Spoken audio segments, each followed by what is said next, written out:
Hi guys, it's Judith from Jvart Resources, and thanks for watching today.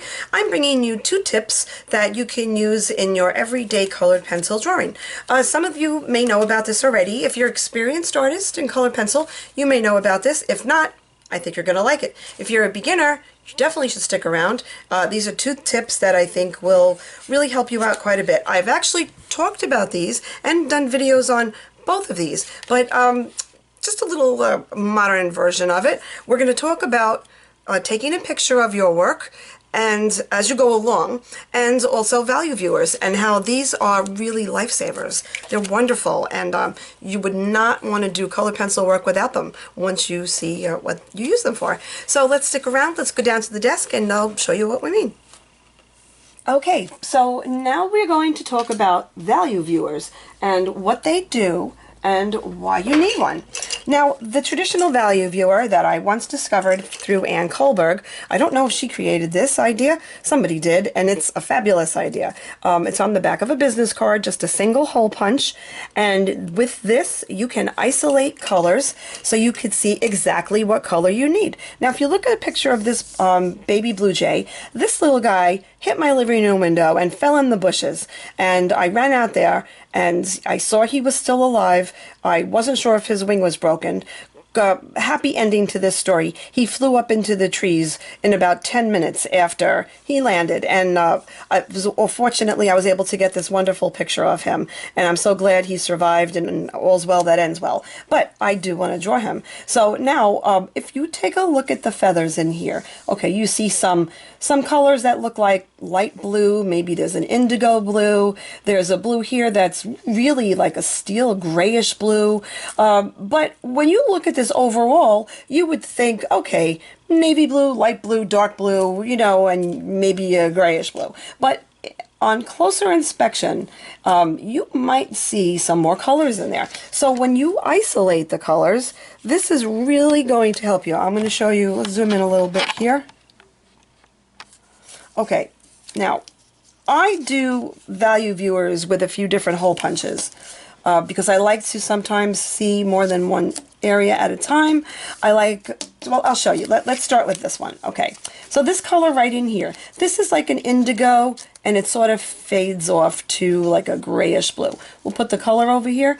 Now, when you look at that, I don't know if this is visible or not here, but this blue is very, very dark right now. Very dark, right in this area here. So what I would do is take my dark indigo blue here, and I just put a couple layers right here. Now, as you can see, this is much bluer than the color shining through this hole. So you could layer another color on top of it, or you could just go for a darker blue in a different color and work that on this side. And look at that. If this is showing the way I hope it's showing, this Faber-Castell, this is what color is this? Sorry, I can't see without my glasses, but you could tell right now that even though it looks like a royal blue, this dark blue here, I think this is indigo blue. Yes, this is Faber-Castell indigo blue. Looks almost perfect. That is a great match, and you would never really see that without isolating the color. I mean, it just might look like a dark blue. It might look like any dark blue would suffice. So when you put the colors around the hole, which isolates the color, you could see the whole story. You could see it much more clear now. So that's why these are wonderful. Now, I like to use more. I have more options here. Let's go back over this again. Here's the color we were trying to isolate. To me, that indigo blue works perfect, so I'll just make a little note on here. Indigo, Faber-Castell. So now I know that's where some of these darks are going to be. Now, if I want to try and isolate this shade in here, this looks like a really beautiful royal blue. Let's just isolate it to see. Oh, there's a couple of colors going on in there, but let's work on that. And let's see. Here's a color that looks like it might work. Now, I do see a little bit of that in here, but by isolating that color, I could now see that this is too light. So we're going to need something a little bit darker. Maybe I would go with another shade on top of it. Let's try this. Now that is looking much better. It's a little brighter, but hopefully you can see that. That's a pretty good match right there. And this is 2 different shades of luminance pencils, and I'll make a little note on there. So this is how I set up my value viewer, and then I will keep this card. I will take this card, and let me zoom out a little bit to show you what I do. On my drawing board, I have a little bit of putty here. I always have this on the top, and I'll stick this card right here.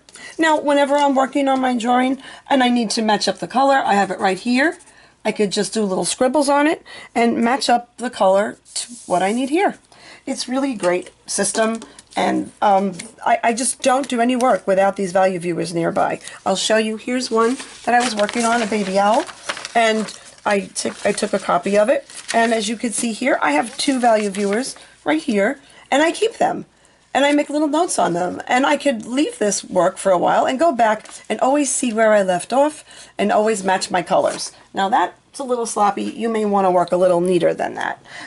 Now, the other thing I want to talk to you about is taking a picture of your work while you're working, because you will notice a really big difference.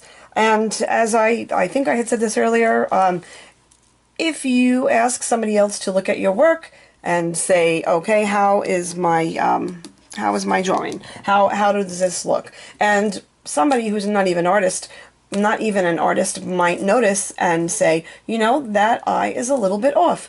And I don't see it. To me, it looks great, you know? So you take a picture of it with your cell phone, and you look at it on your cell phone, and now you compare it to your work over here, and sure enough, that eye is slightly different.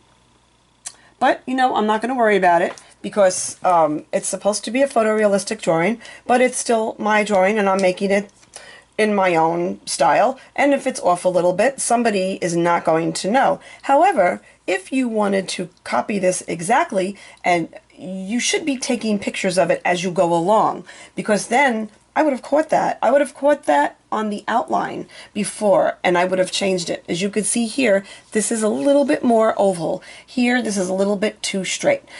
Overall, at the end, is it going to matter? Probably not. But if you're comparing the two, you will notice that it's different. So always take a picture, because what you see on the screen will be different than what you see with your own naked eye.